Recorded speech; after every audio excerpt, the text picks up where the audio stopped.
کیا وشواس دلائیں گے جموں کشمیر کے جو ایس پی اوز ہیں جن کو 6000 پہ جو ہے وہ گزارا نہیں کر پا رہے ہیں؟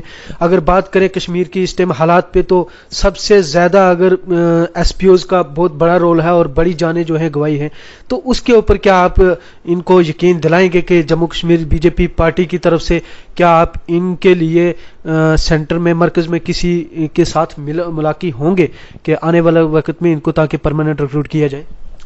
دیکھیے، میں ایک پارٹی کا ایک ورکر ہوں.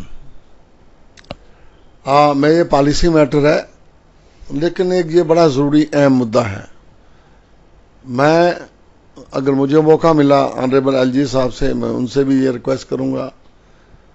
حالات ایسے ہیں کہ دلی انسان جا نہیں سکتا. جب کبھی میں گیا تو ہمارے چاہے آنریبل پرائم منسٹر ہیں، آنریبل ہوم منسٹر ہیں، میں ان کی نوٹس میں لاؤں گا.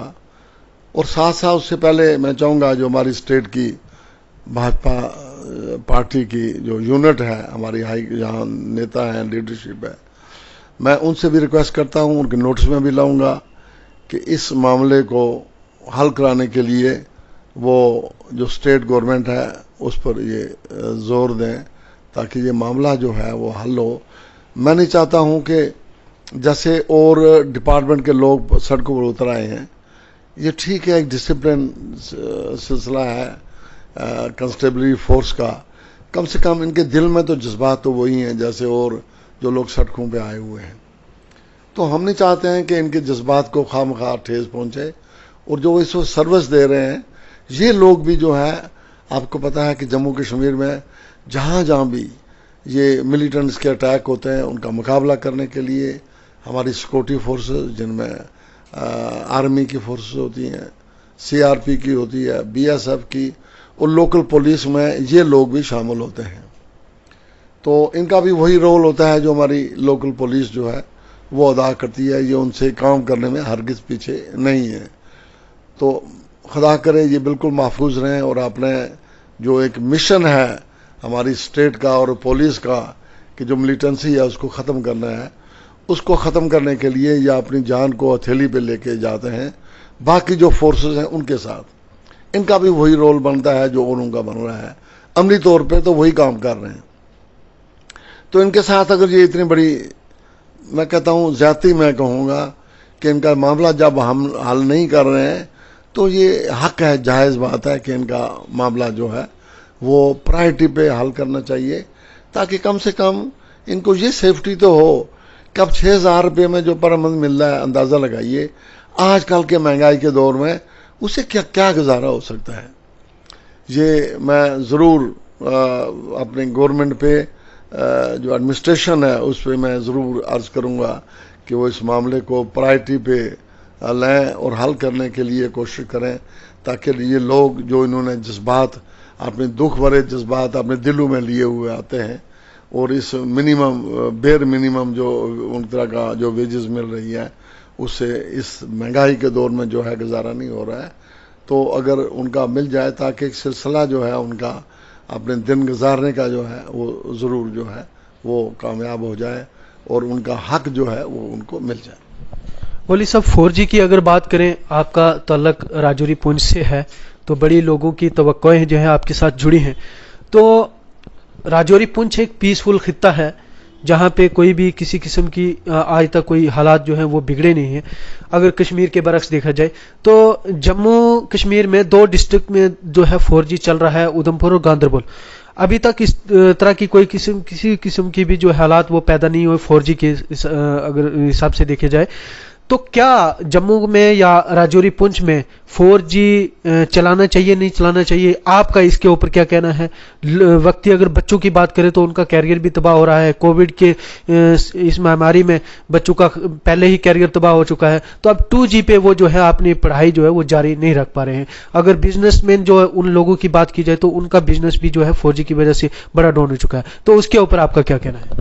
دیکھیے، یہ with the passage of time, یہ سنس لاسٹ کچھ سالوں سے چاہے وہ بچوں کی پڑھائی کا معاملہ ہو، چاہے بزنس ایکٹیویٹی کا معاملہ ہو، چاہے جو آئے دنوں اس ملک یا اسٹیٹ کی ڈیولپمنٹ کے لیے جو بھی ایکٹیویٹی ہوں، اس میں بہت بڑا رول ہے یہ اپنا ڈیجیٹل جو سسٹم ہے اس کا، جس میں 4G کا نام جو ہے وہ بہت بہت بڑھ چڑھ کے آتا ہے. اب لوگوں کا ایک سسٹم جو ہے وہ سیٹ اپ ہوا ہے اسی کے ساتھ. اور جب 4G پیچھے ہٹایا گیا بیکاز آف جو پریویلنگ سرکمسٹانسز تھے, اس میں ہوم منسٹر نے محسوس کیا کہ اس کے لاگو کرنے سے کچھ اسٹیٹ کو کچھ خطرات کا معاملہ تھا ہمارے نیبرنگ کنٹری سے. چارہ نہیں تھا, حالات ایسے تھے کہ وہ مجبوراً جو ہے وہ بند کرنا پڑا, اس کے بغیر چارہ نہیں تھا. کیونکہ ہمارے سامنے بھی ہماری ایڈمنسٹریشن کے سامنے پرائرٹی یہ ہے کہ ملک کے بچاؤ کے لیے جو بھی ایکٹیویٹی نقصان دینے والی ہوں وہ ان کو بند کرنا چاہیے. اسی پہ سے نظر جو ہے یہ ایکٹیویٹی جو ہے بند کی گئی تھی 4G کی. اب بڑی سی بات کہی کہ آپ نے 2 ڈسٹرکٹ میں جیسے گاندربل ہو چاہے جموں میں ادھم پور ہو یہ ہوا ہے, تو ان کی رپورٹ جو ہے تقریباً وہ اس حد تک سامنے نہیں آ رہی ہے. یہ ٹھیک ہے کہ ہمارا رجوری اور پونچھ ڈسٹرکٹ جو ہے یہ تھوڑا سا بارڈر کا ایریا ہے, لوگوں کی ڈیمانڈ بھی ہے, ہوم منسٹری کو پتہ بھی ہے. کچھ لوگوں سے میری بھی بات بھی کبھی آئے دن ہوتی رہتی ہے. میں نے بھی اپنے طور پر کوشش کی ہے, اگر اس حد تک ملک کی سیفٹی کو, اسٹیٹ کی سیفٹی کو کوئی اگر ایسا حالات نہ ہوں تو میں چاہتا ہوں کہ یہ سسٹم جو ہے وہ رائج ہو, تاکہ آج کل کی دن میں اس کووڈ-19 کی وجہ سے بچوں کی تعلیم جو ہے پہلے ہی سفر ہو گئی ہے. اب جو آن لائن بھی ایک سسٹم رکھا ہے وہ بھی اچھے ڈھنگ سے نہیں چل رہا ہے, تو بچے جو خصوصی طور پہ وہ سفر کر رہے ہیں, اور جو بزنس ہے وہ تو کافی حد تک ٹھپ ہو گیا ہے کیونکہ 2G اتنی افیکٹولی نہیں کام کر رہا ہے. تو جہاں 4G کا سسٹم ہے وہ 2G اس کے مقابلے میں کچھ بھی نہیں ہے, تو ہے تو بڑا ضروری. اب ہماری گورنمنٹ آف انڈیا جو ہے, اسٹیٹ گورنمنٹ اس پہ غور کر رہی ہے. ایز اینڈ وین تھوڑے سے سموتھ حالات ان کے سامنے آئے, ہماری گورنمنٹ کے سامنے, تو وہ اس کو لاگو کرنے میں ہیزیٹیٹ ہرگز نہیں کریں گے. سر میرا ایک آخری سوال ہے آپ سے کہ گپکار الائنس پہ جموں میں جو ہے بی جے پی کی طرف سے جو ہے ان کو کہا جا رہا ہے گپکار الائنس جو ہے وہ اینٹی نیشنل ہے. کیا جموں کشمیر کے لوگ اگر حق جو ہے اپنے حق کی بات کریں گے مرکزی سرکار کے پاس تو کیا وہ اینٹی نیشنل ہو جائے گا؟ اگر بات کریں 4G کی تو 4G کے اگر مانگیں گے تو کیا وہ اینٹی نیشنل قرار دیا جائے گا؟ تو گپکار الائنس پہ آپ کا کیا کہنا ہے, وہ اس کو آپ کس طرح سے لے رہے ہیں, آپ کی پارٹی کس طرح سے لے رہی ہے؟ ہر آدمی کو حق ہے اپنی بات کہے, لیکن اس کے لیے کوئی نارم ہوتے ہیں. انڈر کنسٹیٹیوشن کوئی بھی بات جو ہے وہ ڈیمانڈ کرے وہ حق ہے ان کا, پروٹیسٹ بھی کر سکتے ہیں, مانگ بھی سکتے ہیں, وہ کوئی الائنس بنائے کوئی کچھ بھی بنائے, اس میں کوئی دو رائے ہرگز نہیں ہے. لیکن اگر کنسٹیٹیوشن سے باہر کوئی بات کرے نا وہ پراپر نہیں ہے.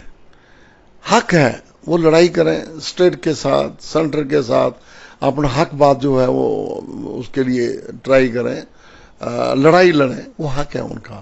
لیکن وہ تبھی ممکن ہے کہ اگر انڈر کنسٹیٹیوشن جو ہے وہ سسٹم کو اگر وہ رکھیں گے تو اس میں تو کسی کو کوئی اعتراض نہیں ہے. اگر آؤٹ آف کنسٹیٹیوشن کوئی بات کرتا ہے تو وہ مجھے نہیں لگتا ہے کہ وہ ملک کے بہتری کے لیے یا ملک کی سیفٹی کے لیے یا وہ کوئی بھی آدمی کو یہ حق ہے کہ وہ کنسٹیٹیوشن سے باہر آ کے بات کرے. اگر ایسے حالات ہیں جو آپ نے الائنس کا کہا یا جو انہوں نے ایک نام دیا ہے, تو اگر اس میں کوئی حالات ایسے ہیں, اگر ان کا کوئی بیان ایسا ہے, تو میں تو نہیں سمجھتا ہوں کہ ہماری پارٹی نے جو سٹینڈ لیا ہے وہ پراپر ہوگا. سر اگر نیشنل کانفرنس اور پی ڈی پی کی بات کریں تو ان کا یہ کہنا ہے کہ ڈاکٹر فاروق عبداللہ کو جو ہے ای ڈی کی طرف سے اب ٹارچر کیا جا رہا ہے ایجنسیز تھرو. جو ہے اگر بات کریں انڈین گورنمنٹ کی طرف سے کہ ایجنسی کے تھرو اب جو ہے اپوزیشن کو وہ ٹارچر کیا جا رہا ہے. جیسے کہ فاروق عبداللہ کو ای ڈی نے جو ہے سوال جواب پوچھے کہ الائنس جو ہے گپکار الائنس کے بعد کیا اس طرح کی بی جے پی کی طرف سے جو ہے اگر بات کریں اپوزیشن پارٹی کو ٹارچر کیا جا رہا ہے؟ دیکھیے گپکار الائنس جو ہے یہ ٹھیک ہے, سب جماعتیں ہیں اکٹھی ہو سکتی ہیں. جیسے کہ میں نے پہلے عرض کیا کہ اگر وہ انڈر کنسٹیٹیوشن کو بات کریں, انڈر کنسٹیٹیوشن کو ریزولوشن ہو سب جماعتوں کا ہو, ٹھیک ہے, دیٹ از ایکسیپٹیبل. اب جہاں تک ہمارے آنریبل ڈاکٹر فاروق عبداللہ صاحب کا تعلق ہے, ہمیں عزت ہے, وہ ہماری اسٹیٹ کے 2-3 دفعہ چیف منسٹر بھی رہے ہیں, بڑے اچھے آدمی ہیں, he is extremely nice at his heart. مجھے دلی طور پر ان کی عزت ہے, بڑا ان کا مقام بھی ہے,